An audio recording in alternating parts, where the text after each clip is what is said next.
Assalamualaikum warahmatullahi wabarakatuh. Hai teman-teman semuanya, saya Edil. Pada kesempatan kali ini saya akan memberikan atau sharing ilmu kepada teman-teman semuanya. Nah, tentang apakah itu? Mari kita saksikan di video ini. Baik teman-teman semuanya, pada kesempatan kali ini saya ingin memberikan atau menjelaskan tentang penafsiran surah Al-Zalzalah. Nah, surah Al-Zalzalah itu teman-teman tahu surah keberapakah di dalam surah Al-Quran? Ya benar, surah Al-Zalzalah merupakan surah yang ke-99 dari 114 surah di dalam Al-Quran. Nah, bagaimana bunyi surah Al-Zalzalah tersebut? Yaitu A'udzubillahi minasyaitonirrajim. Bismillahirrahmanirrahim. Idza zulzilatil ardu zilzalaha wa akhrajatil ardu athqalaha wa qala al insanu ma laha yawma idzin tuhaddisu akhbaraha bi anna rabbaka awha laha yawma idzin yasdurun nasu ashtatan liyuraw a'malahum faman ya'mal mithqala dzarratin khairan yarah wa man ya'mal misqala dzarratin syarran yarah. Yang berarti yaitu apabila bumi digoncangkan dengan guncangan yang dahsyat dan bumi telah mengeluarkan beban-beban berat yang dikandungnya, dan manusia bertanya, apa yang terjadi pada bumi ini? Pada hari itu bumi menyampaikan beritanya, karena sungguhnya Tuhan telah memerintahkan yang demikian itu padanya. Pada hari itu manusia keluar dari kuburnya dalam keadaan berkelompok-kelompok untuk diperlihatkan kepada mereka balasan semua perbuatan. Maka barang siapa yang mengerjakan kebaikan sebesar zarrah pun, niscaya dia akan melihat balasannya. Dan barang siapa mengerjakan kejahatan sebesar zarrah pun, maka niscaya dia akan melihat balasannya pula. Surah Al-Zalzalah ini terdiri dari berbagai macam kosakata atau berbagai macam kata-kata. Nah, mungkin perlu kita ketahui terlebih dahulu kata-kata yang harus kita pahami. Yang pertama yaitu kata al-ard.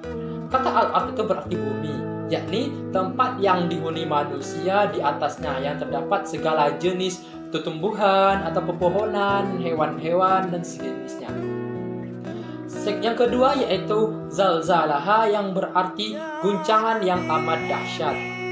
Nah, guncangan yang amat dahsyat ini adalah guncang yang paling dahsyat. Tidak ada kedahsyatan yang melebihi dari kedahsyatan guncangan ini. Selanjutnya yaitu kata asqalaha, yang berarti beban yang dikandungnya, seperti hartakah, mayat-mayatkah, mineralkah, logamkah, benda-benda apapun yang dikandung dalam bumi tersebut akan dimuntahkan, dikeluarkan ketika goncangan dahsyat tersebut. Selanjutnya yaitu kata akhbaroha, yang berarti beritanya. Berita yang menyebabkan goncangan tersebut, yaitu maksud berita tersebut adalah berita yang mengabarkan tentang goncangan dahsyat tersebut. Selanjutnya kata auha, atau biasanya kita sebut dengan wahyu. Nah, auha di sini berarti berbicara dengan cara rahasia, memberi ilham, isyarat yang cepat mengisyaratkan perbedaan keadaan antara pencipta bumi pertama kali dan kehancurannya. Selanjutnya yaitu kata yasdur.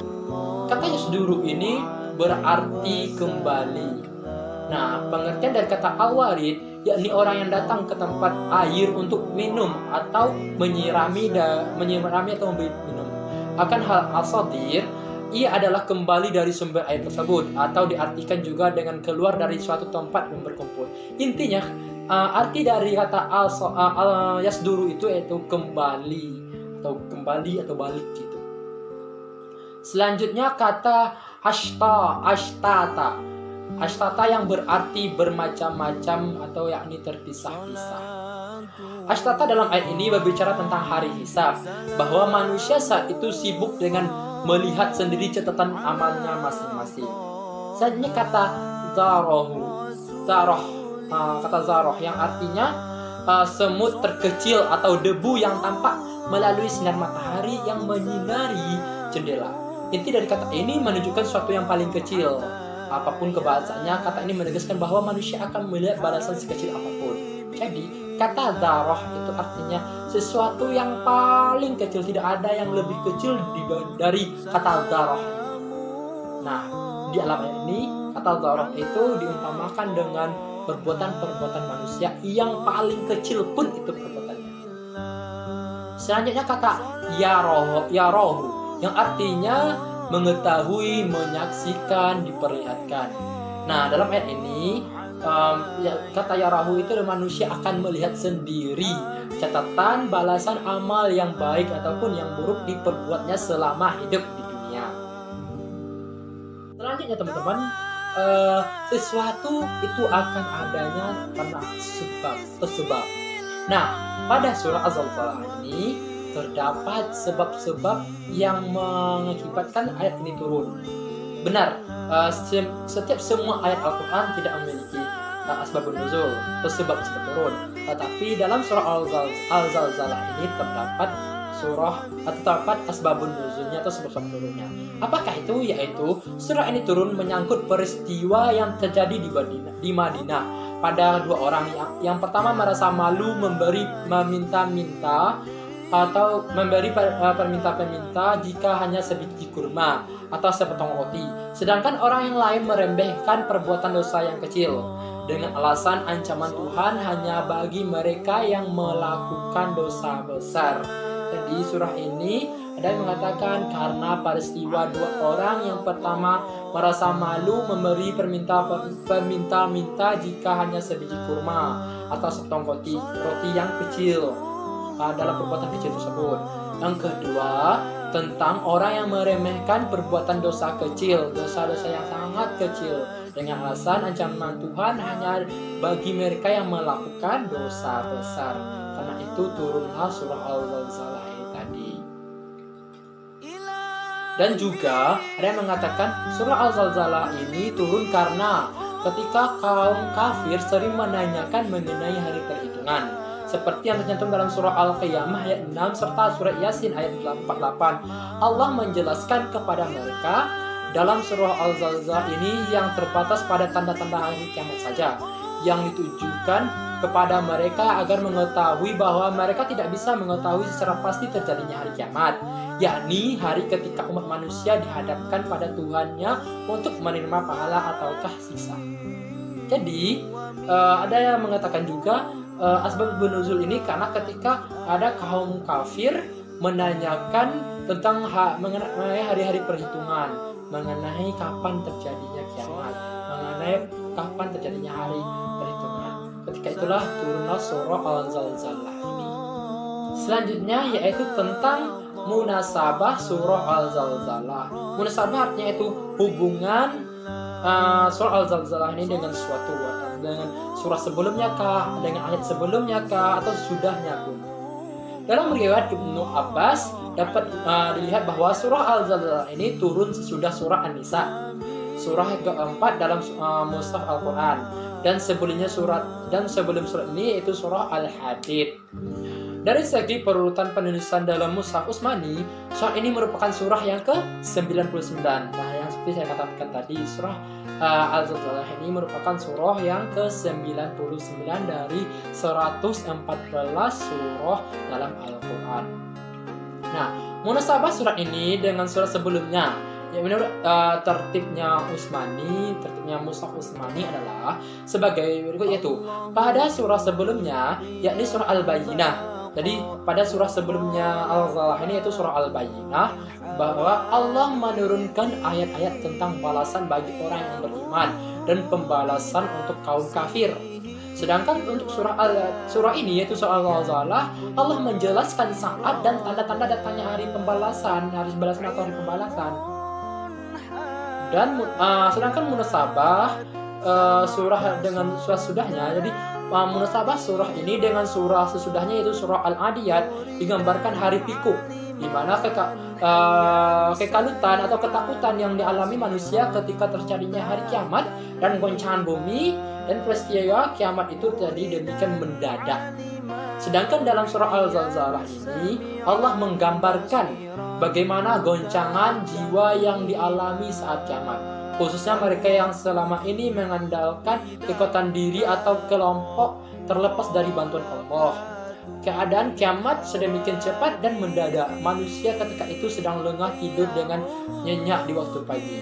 Jadi yang pertama munasabahnya dengan surah sebelumnya, yaitu surah Al-Bayyinah, di mana surah Al-Bayyinah itu menjelaskan tentang balasan bagi orang-orang yang beriman dan pembalasan untuk bagi kaum kafir.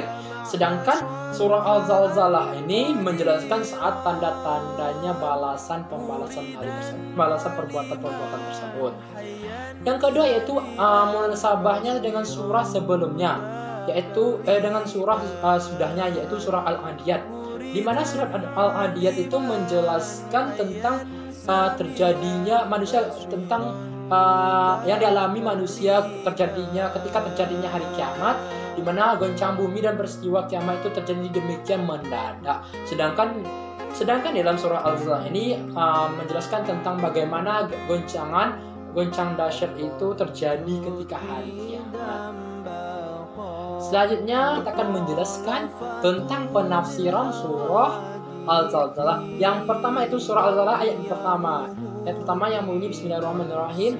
Idza zulzilatil ardu zilzalaha, yang artinya apabila bumi digoncangkan dengan goncangan yang dahsyat. Nah, pada surah sebelumnya, yaitu surah Al-Bayyinah tadi, sebenarnya menjelaskan balasan serta ganjaran yang diterima oleh manusia yang durhaka dan yang taat kepada Allah. Selanjutnya ayat ini menjelaskan banyak kejadian dahsyat yang terjadi di bumi ketika kiamat tiba. Apabila bumi digoncangkan oleh malaikat atas perintah Allah dengan goncangan yang dahsyat, setelah Israfil meniupkan sangkakala pertamanya. Nah, kata idza yang digunakan dalam ayat tersebut untuk menunjukkan sesuatu yang pasti akan terjadi. Jadi kata idza pada ayat pertama surah Az-Zalzalah itu menggambarkan sesuatu yang terjadi, yang pasti terjadi. Berbeda dengan kata in, di mana in biasanya digunakan untuk menunjukkan sesuatu yang belum atau yang jarang terjadi. Nah, sedangkan untuk kata zalzalah itu menjadi bentuk masdar dari kata zalzalah. Adanya pengulang kata dari akar kata zalzalah, yakni kata zulzila dan zilzala. Ini untuk menguatkan sifat goncangan pada bumi yang terjadi pada saat hari kiamat.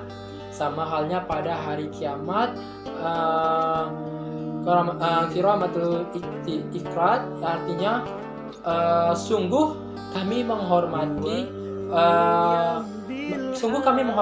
dengan penghormatan yang sepenuhnya. Dengan demikian ayat ini mengisyaratkan betapa besarnya goncangan pada bumi ketika terjadinya hari kiamat. Jadi penafsiran surah ini tentang kata idza tadi, sesuatu yang terjadi. Jadi goncangan dahsyat itu akan pasti terjadi. Yang dahsyat itu yaitu sesuatu yang paling dahsyat. Maka dari itu penafsiran ini yaitu hal atau goncangan dahsyat yang paling dahsyat pasti akan terjadi. Selanjutnya yaitu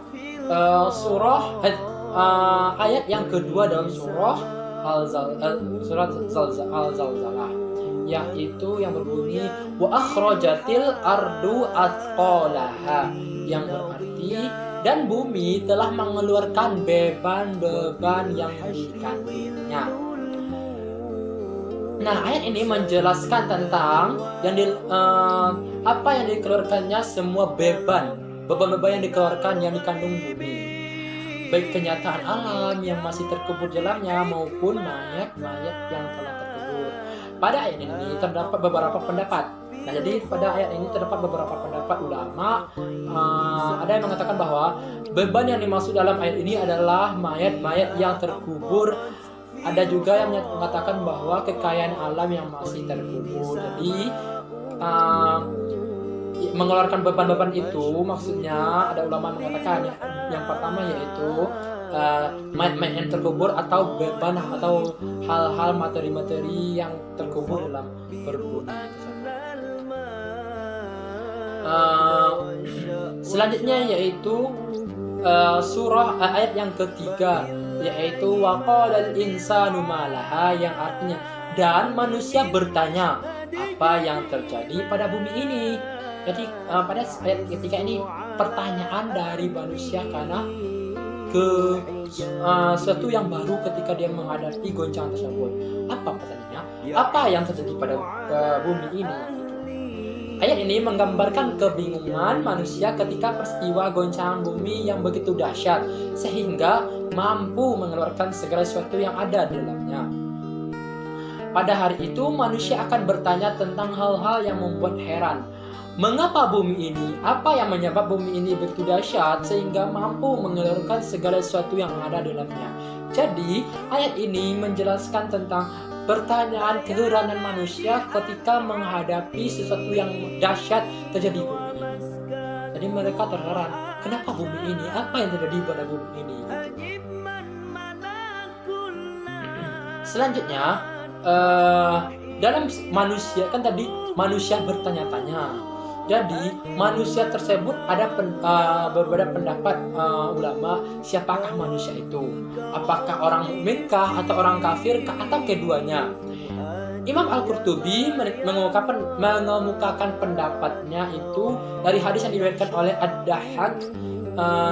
Untuk menjawab pertanyaan ini, Ad-Dahhak meriwayatkan dari Ibnu Abbas. Ia berkata, dia adalah Al-Aswad bin Abdul Asad. Ada yang mengatakan seluruh manusia yang menyaksikan peristiwa tersebut ketika terjadinya kiamat pada tiupan pertama, baik mukmin ataupun kafir. Inilah pendapat yang menjadi berita tersebut sebagai tanda-tanda hari kiamat. Karena mereka semua tidak mengetahui permulaan terjadinya tanda-tanda kiamat sampai mereka meneliti tanda-tanda yang umum. Oleh karena itu, sebagian mereka bertanya kepada sebagian yang lain tentang hal tersebut. Ada juga yang mengatakan bahwa yang dimaksud adalah khusus bagi orang-orang kafir. Pendapat ini menetapkan bahwa adalah goncangan hari kiamat itu begitu dahsyat. Oleh karena itu, orang mukmin pada saat itu mengakui dan mereka tidak perlu untuk menanyai lagi. Jadi, malah Ad-Dahhak ini dalam hadis dari Ad-Dahhak ini atau dari pendapat Al-Qurtubi, orang manusia tersebut adalah orang kafir karena manusia tidak orang mukmin tidak perlu menanyai hal-hal tersebut lagi. Selanjutnya yaitu penjelasan atau penafsiran surah Al-Zalzalah yang keempat yang berbunyi bismillah wa yauma idzin tuhaddisu akhbaraha, yang berarti pada hari itu bumi menyampaikan beritanya. Lafaz akhbaraha atau beritanya adalah bahwa bumi menyaksikan setiap manusia, laki-laki maupun perempuan itu apa yang mereka lakukan di atas permukaan bumi. Ada pula yang mengatakan bahwa kabar ini dari Allah Subhanahu wa Ta'ala, dan ada yang mengatakan bahwa kabar ini perkataan manusia, yakni manusia yang dalam keadaan heran mengatakan kenapa bumi ini menceritakan beritanya. Dari penjelasan ini terdapat 3 pendapat. Pertama yaitu bumi menceritakan beritanya mengenai amal perbuatan seorang hamba yang dilakukan di atas permukaan. Yang kedua yaitu bumi menceritakan tentang apa yang dikeluarkan dari beban-beban berat yang dikandungnya. Yang ketiga yaitu bumi menceritakan terjadinya hari kiamat. Jika manusia bertanya mengapa yang menjadi begini, bumi mengabarkan bahwa perkara dunia telah selesai dan perkara akhirat telah datang. Kabar ini adalah sebuah jawaban atas pertanyaan-pertanyaan mereka dan ancaman bagi orang-orang kafir serta peringatan bagi orang-orang mukmin.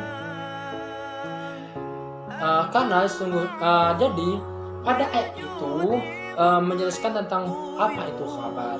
Nah, terdapat tiga pendapat. Yang pertama yaitu kabar itu dari bumi sendiri yang menceritakan mengenai amal-amal perbuatan manusia. Yang kedua itu bumi menceritakan apa yang dikeluarkan dari beban-beban beratnya. Yang ketiga yaitu bumi menceritakan terjadinya hari kiamat jika manusia bertanya. Jadi yang ketiga ini yaitu ketika manusia tadi bertanya, mengapa bumi ini? Kenapa bumi ini? Nah, bumi menceritakan kenapa bumi itu berguncang. Selanjutnya ayat yang keempat lima yaitu bi anna rabbaka auhalaha, yang berarti karena sungguhnya Tuhanmu telah memerintahkan yang demikian itu padanya. Pernyataan ini mengungkapkan bahwa ia yang maksud itu bumi menceritakan beritanya dengan wahyu dari Allah Subhanahu wa taala. Sedangkan auhalaha adalah dia mewahyukan kepadanya. Ada pula yang mengatakan dengan dia memerintahkan, ada yang mengatakan dia yang menundukkan. Nah, dari dua ayat tersebut, maksudnya dari ayat yang keempat sama yang kelima ini menceritakan tentang waktu terjadinya goncangan. Bumi mengungkapkan segala yang terjadi padanya, menceritakan segala yang terjadi padanya, semua perubahan kerusakan yang terjadi di bumi yang tidak tersaksikan akan memberitahu orang yang bertanya dan menjelaskan keterangan apa adanya dan apa yang mereka lihat akan karena proses alamnya sebagai kelanjutan tatanan alam, bahwa semua yang terjadi di bumi ini tidak lain adalah karena perintah Allah. Selanjutnya yaitu ayat yang ke-6 yang berbunyi yauma idzin yasdurun nasu ashtatan liyurau a'malahum, yang berarti pada hari itu manusia keluar dari kuburnya dalam keadaan berkelompok-kelompok untuk diperlihatkan kepada mereka balasan semua perbuatannya. Jadi kata yasduru atau yasdur memiliki arti keluar dari satu tempat berkumpul, baik itu kembali ke tempat semula maupun menuju ke tempat yang lain. Ada yang mengatakan keluar manusia ini terjadi ketika mereka dibangkitkan. Mereka keluar dari kubur dalam keadaan yang bergolongan-golongan atau dalam keadaan berkelompok-kelompok. Lalu mereka digiringi atau diikuti ke tempat perhitungannya, yaitu hisab, tempat penghisapan, supaya diperlihatkan kepada mereka amal perbuatan mereka dalam kitab-kitab yang akan diberikan kepada mereka. Sedangkan kata ashtata yang tertera dalam surah Al-Zalzalah tersebut berbicara tentang hari hisab, bahwa manusia saat itu sibuk dengan melihat sendiri catatan amal masing-masing. Al-Zamakhsyari mengatakan bahwa dari kata ashtata itu maksudnya putih berseri di wajah orang-orang mukmin dan hitam pekat di wajah orang-orang yang menentang kafir. Nah, selanjutnya yaitu penjelasan atau penafsiran surah yang ke-7 dan yang ke-8. Langsung ayat ke-7 dan yang ke-8 yang berbunyi فَمَنْ يَعْمَلْ مِثْقَالَ ذَرَّةٍ خَيْرًا يَرَهُ وَمَنْ يَعْمَلْ مِثْقَالَ ذَرَّةٍ شَرًّا يَرَهُ, yang berarti barang siapa yang mengerjakan kebaikan sebesar zarah pun niscaya dia akan melihat balasannya, dan barang siapa yang melakukan atau barang siapa yang mengerjakan kejahatan sebesar zarah pun niscaya dia akan melihat balasannya. Nah, pada ayat ke-7 yaitu pada ayat faman ya'mal mithqala dzarratin khairan yarah, barang siapa mengerjakan kebaikan sebesar zarah pun niscaya dia akan melihat balasannya pula. Nah, Ibnu Abbas pernah berkata, barang siapa dari orang-orang kafir yang mengerjakan kebaikan sebesar zarah pun niscaya dia akan melihat balasannya di dunia dan tidak ada padanya pahala baginya di akhirat. Ia dihukum dengan kemusyrikan. Dan barang siapa dari orang-orang kafir yang mengerjakan keburukan niscaya dia akan melihat balasnya di dunia, tidak ada hukumnya baginya di akhirat saat meninggal. Keburukannya tersebut dimaafkan, dan jika ia mengerjakan kebaikan sebesar zarah, amal baik itu akan diterima dilipat gandakan di akhirat. Jadi pada ayat tersebut Ibnu Abbas mengatakan bagi orang kafir yang melakukan perbuatan baik sebesar zarah pun dia akan menerima balasannya di dunia. Sedangkan orang mukmin yang mengerjakan keburukan dia akan melihat balasannya di dunia. Jadi orang mukmin yang mengerjakan perbuatan buruk dia akan menerima balasan di dunia, tidak ada hukumnya bagi tidak ada hukuman baginya di akhirat, karena apabila dia mengerjakan perbuatan baik sebesar zarrah, karena diampuni oleh perbuatan baiknya. Sedangkan Buya Hamka berpendapat bahwa di dalam kedua ayat tersebut adalah dari kata zarrah. Di zaman modern ini, setelah orang menyelidiki ilmu fisika, maka atom dipakai dalam bahasa seluruh dunia untuk menyebut kata zarrah. Jadi kata zarrah itu yang kecil itu dipakai untuk kata atom, karena atom ya satu benda yang paling kecil. Ahli-ahli fisika Arab menyebutkan juga zarrah itu sebagai al-jauharufat, satu benda yang sangat halus yang tidak dapat dibagi lagi. Maka boleh juga diartikan, dan barang siapa yang mengerjakan setimbangan atau seberat atom pun dari kebaikan, saya dia akan melihatnya atau melihat balasannya. Hal ini menjadi bukti bahwa tidak ada satupun yang tersembunyi di sisi Allah dari amalan manusia dan kegiatan hidup manusia. Sedangkan Al-Marawi juga berpendapat, yakni barang siapa yang beramal kebaikan sekalipun sangat sedikit, ia akan menerima balasannya dari kebaikannya itu. Dan barang siapa yang berbuat kejahatan sekalipun sangat sedikit, ia akan menerima balasannya pula, tidak memandang apakah yang melakukan kaum mukmin ataupun kaum kafir. Semuanya akan dibalas sesuai dengan yang dikerjakan di bumi. Selanjutnya saya akan menjelaskan tentang kontekstualisasi atau penyesuaian surah Al-Zalzalah ini pada kehidupan. Seperti yang kita ketahui, Al-Quran sebagai pedoman hidup bagi manusia guna menjalani kehidupannya sebagai hamba Allah yang taat pada semua perintahnya. Al-Quran menyimpan beberapa hal yang dapat dipelajari oleh manusia guna menjalani kehidupan di masa yang akan datang, atau di masa sekarang ataupun masa yang akan datang, sehingga manusia dapat menjalani kehidupan semasa di dunia, dan sehingga manusia dapat menjalani kehidupan semasa dunia dengan baik serta menyiapkan dirinya guna menghadapi segala peristiwa yang akan terjadi di masa depan. Khusus dalam hal ini, pada peristiwa yang ada pada hari kiamat, yang semua orang tidak mengetahui kapan terjadinya hari kiamat tersebut, akan tetapi Allah telah menjelaskan segala sesuatu berhubungan dengan hari kiamat. Jadi kontekstualisasinya, satupun manusia tidak mengetahui kapan terjadinya hari kiamat, tapi hari kiamat tersebut pasti terjadi. Karena kata idza itu karena suatu hal yang pasti akan terjadi. Dan juga kata ini memberi pesan bahwa semua perbuatan baik sekecil apapun itu akan mendapat balasannya, dan sebaliknya sekecil apapun perbuatan buruk akan mendapat balasannya pula.